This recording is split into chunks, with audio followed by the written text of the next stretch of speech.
Hello friends. కాశీకి వెళ్ళినప్పుడు మనకు నచ్చిందేదైనా ఒకటి వదిలిపెడతారు. కూరగాయలు కొందరు, పండ్లు కొందరు, ఇలా ఇష్టాన్ని బట్టి వదిలేస్తారు. సుధామూర్తి అందుకు భిన్నం. ఆమె కాశీలో ఏం వదిలిపెట్టారో తెలుసా?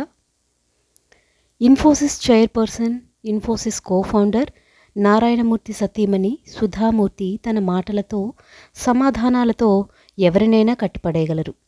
ఇంత పెద్ద సంస్థకు పెద్ద హోదాలో ఉన్నా కూడా తన ఆహార్యం చాలా సాదాసీదాగా ఉంటుంది. ఎప్పుడూ చీరకట్టులోనే కనిపిస్తారు. అందులోనూ సింపుల్గా ఉండే కాటన్ చీరలోనే ఎక్కువగా కట్టుకుంటారు. ఇటీవల ఆమె ఒక విషయం పంచుకున్నారు ఒక ఇంటర్వ్యూలో. తను గత 30 సంవత్సరాలలో ఒక్క చీర కూడా కొనలేదట. దానికి కారణమేంటో చూద్దాం.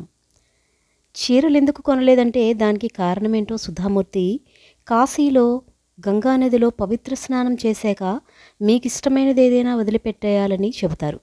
నేను షాపింగ్ వదిలిపెట్టేశాను. ముఖ్యంగా చీరలు కొనడం మానేశాను. కేవలం నాకు అత్యవసరమైన వాటిని మాత్రమే కొనుక్కుంటాను అని చెప్పారంట. ఈ ప్రతిజ్ఞతో సాధారణ జీవితాన్ని అవలంబించడం, ధార్మికత రెండూ ఆమె నిబద్ధతను ప్రతిబింబిస్తాయి. అమ్మాయిలకు సాధారణంగా వయసుతో సంబంధం లేకుండా షాపింగ్ చేయడం అన్నా, బట్టలు కొనడమన్నా ప్రత్యేక ఇష్టం ఉంటుంది. సుధామూర్తి ఈ ప్రతిజ్ఞ తీసుకున్నప్పటి నుంచి ఇప్పటిదాకా చీరలు కొనడం మానేశారట. బదులుగా ఆమె దగ్గర 20,000కు పైగా పుస్తకాలు ఉన్నాయని గర్వంగా చెబుతారామె. వస్తుప్రీతి కన్నా తెలివితేటలు పెంచే ఆస్తులకు ఆమె ఇచ్చే విలువ ఇది తెలియచేస్తుంది. సుధామూర్తికి చీరలన్నీ తన సోదరి, క్లోజ్ ఫ్రెండ్స్ బహుమతిగా ఇస్తుంటారు. వాటినే ఎప్పుడూ కట్టుకుంటారు. సమాజానికి సుధామూర్తి చేస్తున్న సేవలు గుర్తించిన భారత ప్రభుత్వం 2006లో ఆమెను పద్మశ్రీతో సత్కరించింది. 2023లో పద్మభూషణ్ అందుకున్నారు. కన్నడ బ్రాహ్మణ కుటుంబంలో పుట్టిన సుధామూర్తి తండ్రి పేరు ఆర్హెచ్ కులకర్ణి, తల్లి విమలా కులకర్ణి. తండ్రి సర్జన్ అయితే తల్లి స్కూల్ టీచర్.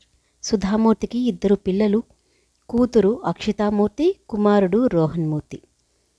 ఇంతకీ మనం ఏం నేర్చుకోవచ్చు? ఒక వ్యక్తి ఆహార్యాన్ని బట్టి ఎవరిని అంచనా వేయకూడదు. అనవసరంగా ఆడంబరంగా కనిపించటానికి మన తాహతును బట్టి ఖర్చు పెట్టకూడదు. దానివల్ల పూర్తిగా నష్టపోయేది మనమే. ఎదుటి వ్యక్తిని మోసం చేయాలని చూస్తే మనమే స్వతహాగా మోసపోతాం. లుక్స్ కన్నా, మనం వేసుకునే బట్టల కన్నా తెలివితేటలు, మంచి మనస్తత్వం, మంచితనం ముఖ్యం. అవే మనిషికి గొప్ప ఆభరణాలు. వాటిని అలవర్చుకుంటే సమాజంలో గౌరవం దానంతటా అదే వస్తుంది.